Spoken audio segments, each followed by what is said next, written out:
Hey guys, today I'm going to cook a couple of whole chickens on my Weber kettle. So let's get started before it starts getting hot.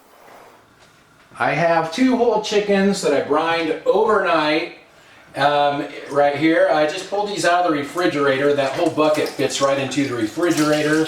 My brine consists of 1.5 cups of tap water, or not 1.5 cups, 1.5 gallons of tap water, 1.5 cups of kosher salt, and about 3/4 cup of brown sugar. I just mix that up cold. The chickens fit right in the bucket, and then the whole bucket just fits right in the refrigerator. So these have been in there, I don't know, about 12, maybe 14 hours now. So they should be good and brined and ready to go. So they are ready to season.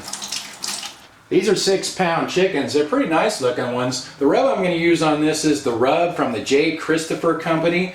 This has sumac in it. It's a purple Middle Eastern berry, and it gives the meat a nice color, and I like the flavor as well. The other thing I like about this rub is it's pretty light on the salt. So a lot of these rubs you buy are kind of salty. This one, not so much. So I've been using this rub a lot lately.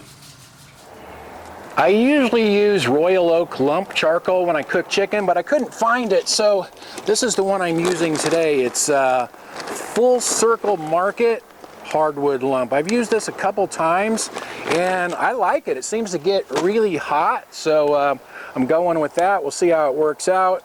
I'm going to put the chickens on breast down to start out with. 2 chickens will fit on here perfectly.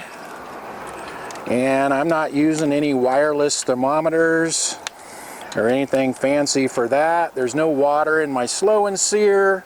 If you don't have a slow and sear, just pile your coals on the back of the kettle there. I've done that quite a few times.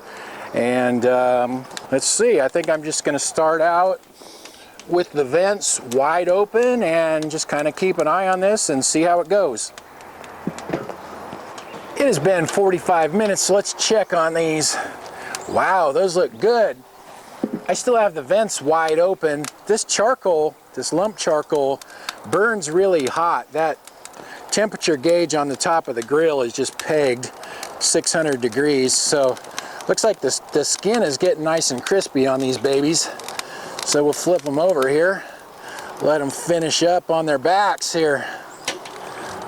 All right, those look really good. Okay. Let's get the lid back on there and let them finish up. It's been 1 hour and 45 minutes, so let's check on these. Wow, those look nice. Real nice color on those. Those wings are getting pretty loose. Legs feel loose. I think those are done. I'm going to go ahead and get these off of there. He's been resting for a few minutes, so let's take a look at him here. Wing pulls right off of there. Let's see how this leg looks. If I can find the joint. Looks real nice, looks real juicy. It's cooked, it's not pink around the bone. Looks just about right. Let me see if I can grab a fork. Dang it, I lost my fork. There we go. I stuck the fork in my pocket and I forgot. It's nothing new for me. I'm always forgetting. All right, look how juicy that is. Beautiful, beautiful. Perfectly juicy. Wow. I'm happy about that. That looks really, really good. All right, let's try a piece here.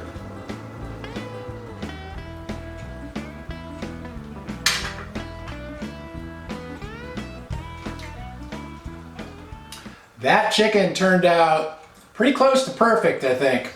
It's tender, it's juicy, good flavor. I do chickens pretty well, mainly just because I do a lot of chicken. I guess we better make sure Annie, the taste test dog, approves. I think that's a yes. So that chicken, those 2 chickens took about 1 hour and 45 minutes, and I left the vents wide open. That lump charcoal gets really hot, but does a nice job. The skin turns out, gets nice and brown and crispy. And brining makes a huge difference. It makes your chicken a lot juicier. Like I said, that was in the fridge overnight. I think it was about 14 hours, and it wasn't too salty in my opinion, so it's an easy way to do it. Thanks for watching, you guys, and I'll talk to you next time.